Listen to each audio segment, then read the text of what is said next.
Alléluia. Soyez richement bénis au nom puissant de Jésus-Christ de Nazareth.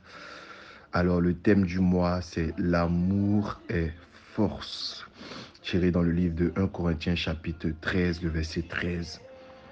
Et le thème de la semaine, c'est définir l'amour. Et pour ce jour, nous avons comme thème l'amour est divin, tiré dans le livre de Jean chapitre 4, le verset 7. Je lis la parole du Seigneur. Bien-aimés, aimons-nous les uns les autres, car l'amour est de Dieu, et quiconque aime est né de Dieu et connaît Dieu. Amen. Au fait, l'amour, c'est un thème qui est tellement, c'est tellement vaste, c'est tellement profond, c'est tellement fort que je vais essayer de prendre une image, essayer de prendre une histoire dans la Bible pour essayer d'apporter une lumière sur cet amour-là, cet amour divin. Alléluia. Je vais choisir l'histoire d'un apôtre. La Bible nous parle de Pierre. Pierre qui était un pêcheur. Pierre qui avait cette intelligence-là de pêche.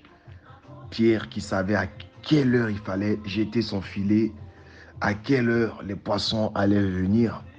Pierre qui savait quel appât il fallait utiliser afin de pouvoir capturer ou de pêcher une certaine catégorie de poissons.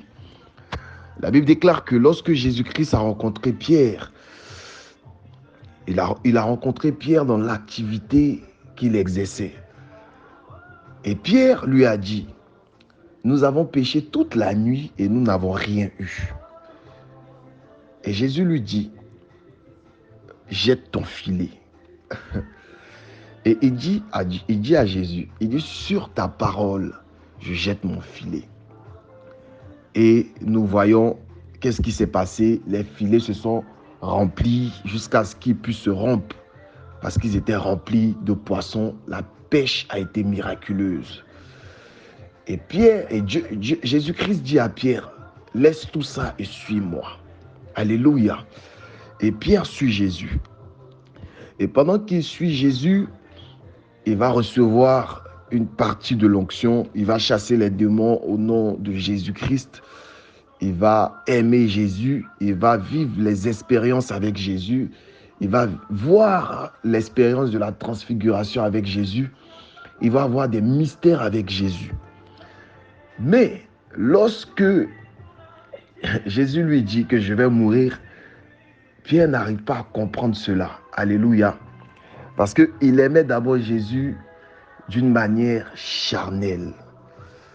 Il n'aimait pas Jésus comme Jésus-Christ voulait qu'il aime, de cette manière divine. Parce que l'amour de Dieu ne se caractérise pas qu'à la vue. Mais l'amour de Dieu va au-delà de tout ce qu'on peut toucher, de tout ce qu'on peut voir, de tout ce qu'on peut saisir. Et la première dimension d'amour que Pierre avait dans son cœur pour Jésus, c'était un amour mesurable, c'était un amour palpable, un amour physique, si je peux me le permettre.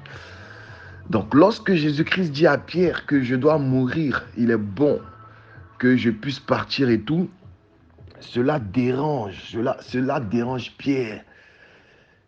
Et Pierre dit, mais Seigneur, si tu vas, comment on va faire? Nous, on veut te garder pour nous.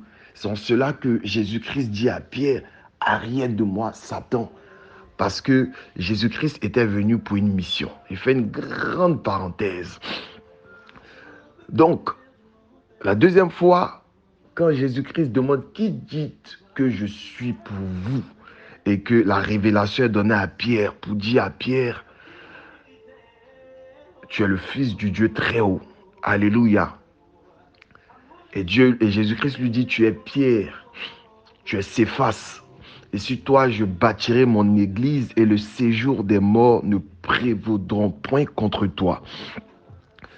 Mais jusqu'à ce niveau, l'amour de Pierre était physique. C'était basé sur la présence de Jésus.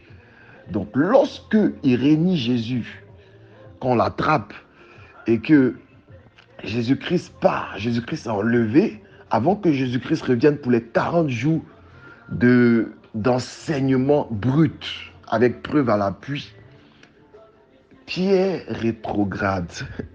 Pierre retourne à la pêche. Pierre retourne dans ses activités parce que Jésus-Christ physique n'est plus là. L'amour physique n'est plus là. Alléluia. Donc Pierre retourne à ses anciennes activités, à telle enseigne que lorsque Jésus-Christ revient trouver Pierre dans sa barque, Pierre se retrouve dans un état. Pierre se retrouve dans un état de nudité. Il se retrouve sans habits, sans vêtements. Il se retrouve nu en train de faire ce qu'il faisait au préalable quand il ne connaissait pas Jésus. Alléluia. Donc le premier amour que Pierre a eu était un amour charnel pour la présence. Était un amour qui était basé sur ce que ses yeux voyaient.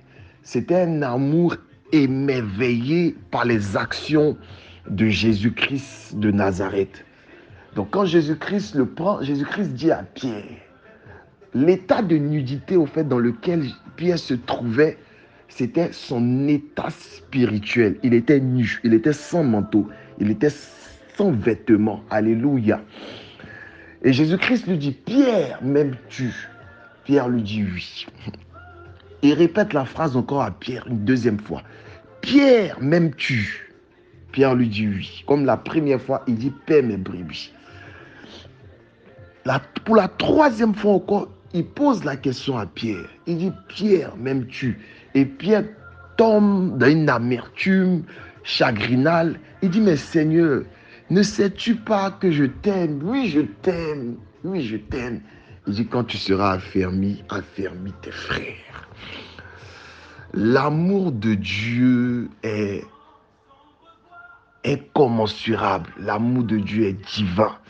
L'amour de Dieu est grand, colossal. L'amour de Dieu ne regarde pas nos conditions. Pierre a régné Jésus.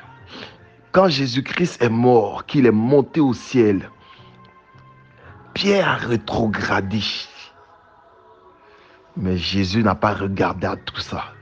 Il a quand même confié l'Église à Pierre.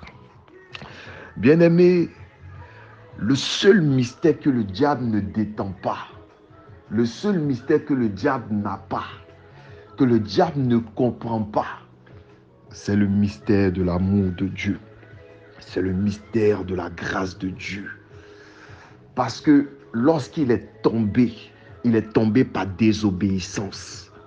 Mais la grâce de Dieu, le mystère de l'amour divin, fait que malgré que nous, parfois nous avons des temps de faiblesse, parfois nous tombons dans des choses, cet amour de Dieu nous prend et nous repositionne. Ah, quel amour, quel amour, quel amour, quel amour. C'est un amour immérité, c'est un amour inconditionnel. Et je veux qu'en ce matin, quelqu'un bénisse le nom de Dieu et lui dise merci Seigneur de m'avoir aimé. Merci Jésus de m'aimer. Merci Jésus d'avoir posé tes regards sur moi. Combien de personnes cherchent la vie? Combien de personnes cherchent la solution? Combien de personnes cherchent le véritable Dieu? Il dit, ce n'est pas vous qui m'avez choisi, mais c'est moi qui vous ai choisi. Qu'avons-nous fait d'extraordinaire pour mériter cet amour de Dieu comme des épouses qui attendent l'époux? Mabarababos.